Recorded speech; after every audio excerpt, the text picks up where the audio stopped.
tardes. Una semana después de que el Consejo Nacional Electoral de Venezuela proclamara la victoria de Nicolás Maduro como presidente reelecto, siguen las tensiones internacionales en torno a este proceso electoral.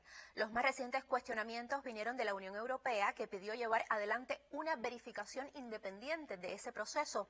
El bloque comunitario, a través de su alto representante para las relaciones diplomáticas, Josep Borrell, dijo que no puede reconocer los resultados emitidos por el CNE, a lo que Maduro respondió de inmediato, tildando de vergüenza la postura de Borrell. El señor Borrell es una vergüenza.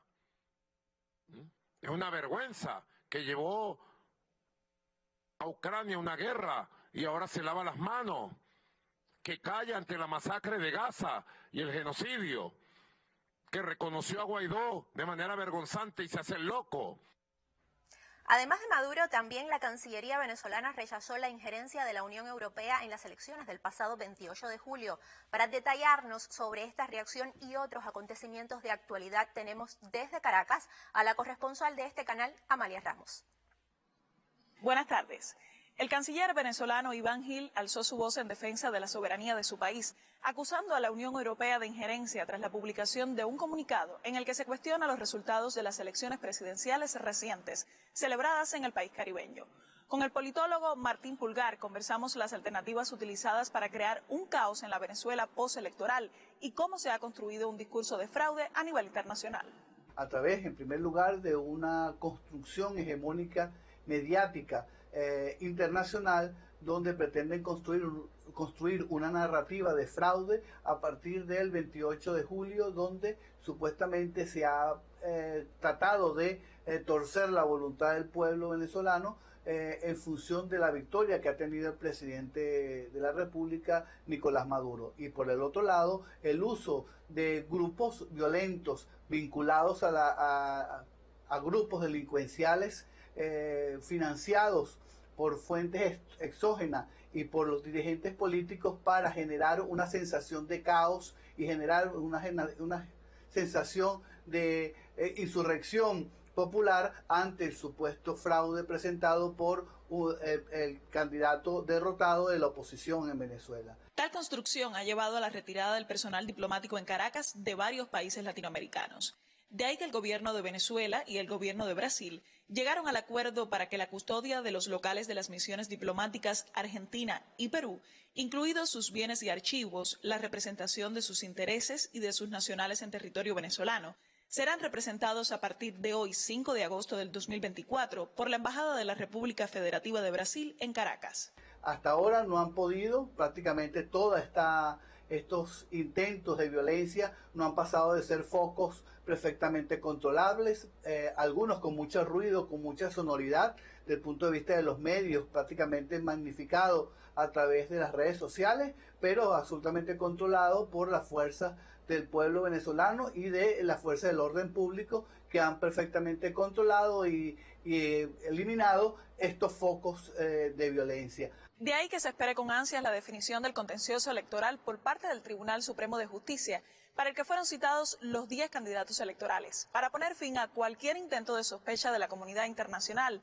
propugnado a través de un discurso de odio.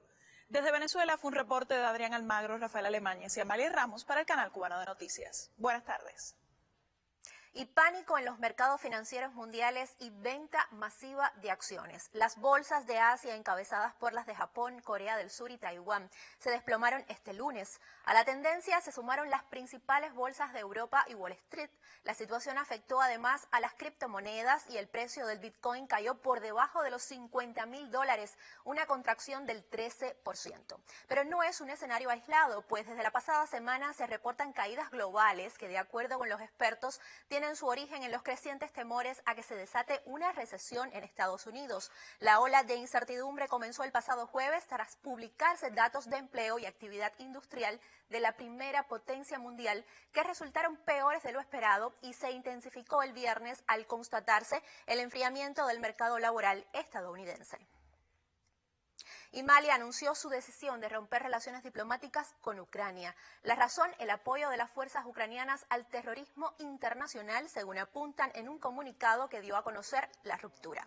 En el texto, las autoridades malienses suscriben plenamente el diagnóstico de la Federación de Rusia, que desde hace años advierte al mundo del carácter neonazi y malvado de las autoridades ucranianas, hoy aliadas del terrorismo internacional, alejadas de las aspiraciones de paz y estabilidad del pueblo ucraniano. A finales de julio pasado, grupos terroristas perpetraron un ataque en el norte del país africano, en el que afirman haber matado al menos a 47 soldados malienses y a 84 militares rusos de la contratista Wagner, que intervino hace 2 años para ayudar a las autoridades militares de Mali a combatir a los grupos rebeldes. Recientemente, un portavoz de la inteligencia ucraniana hizo una serie de comentarios que podrían sugerir la participación y apoyo de Kiev en dicho ataque terrorista. Y la primera ministra de Bangladesh, Sheikh Hasina, dimitió hoy luego de 15 años de mandato, y medios locales informaron que abandonó el país en un helicóptero militar con miembros de su familia. Hasina se vio forzada a renunciar por una oleada de protestas en su contra que llevaban más de un mes. Los reclamos comenzaron en el sector estudiantil, que exigía una reforma en el sistema de cuotas de empleo del sector público. La situación era bastante dramática, pues hay reportes de centenares de civiles muertos por represión policial. Tras conocerse la huida de la ahora exmandataria, los manifestantes asaltaron su residencia y prendieron fuego a varias instituciones políticas y de gobierno en un panorama calificado de anárquico por un portavoz de los bomberos.